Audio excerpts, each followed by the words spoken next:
So this video is about Wesley Vissers, and on the bodybuilding website Built Report, there's an article that's titled Wesley Vissers, 22 years old, Arnold Schwarzenegger, double from Netherlands. And it was posted over a year ago, and I didn't know anything about Wesley Vissers other than some people thought physically he had a resemblance to Arnold Schwarzenegger.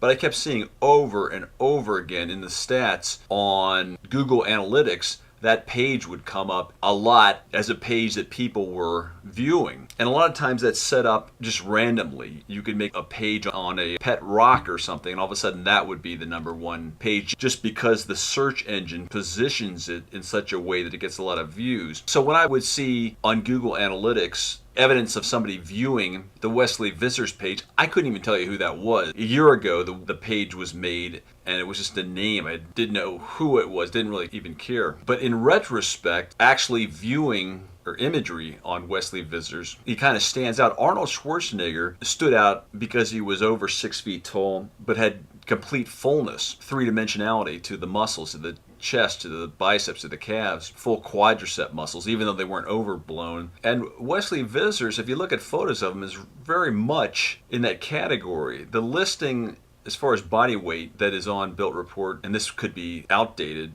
weight-wise, but it's 6'3", which is taller than Schwarzenegger. Schwarzenegger was listed as 6'2", but he might not have been that tall. But Wesley Vissers looks like a comic book character, and I mean that in a positive way. Long limbs, like Schwarzenegger.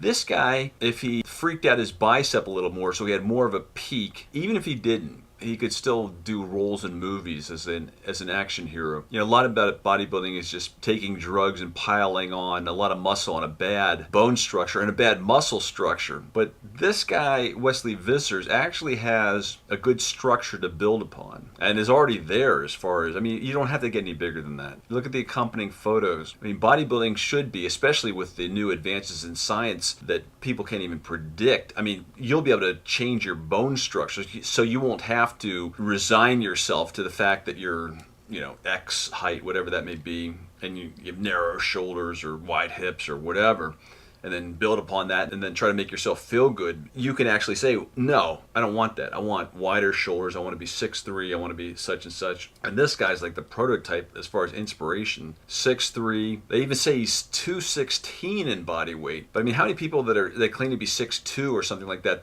they claim to be 220 aren't even remotely close to this guy? So this is more old school bodybuilding. Sometimes technology takes a step backward. Things weren't as good as they were. And that happened in bodybuilding as far as people taking synthol or blowing out their stomach, not being able to control the abdominals, and not making their rib cage more prominent. With vacuum, it's just the stomach sticking out. This guy is old school and should be promoted more. This should be the standard.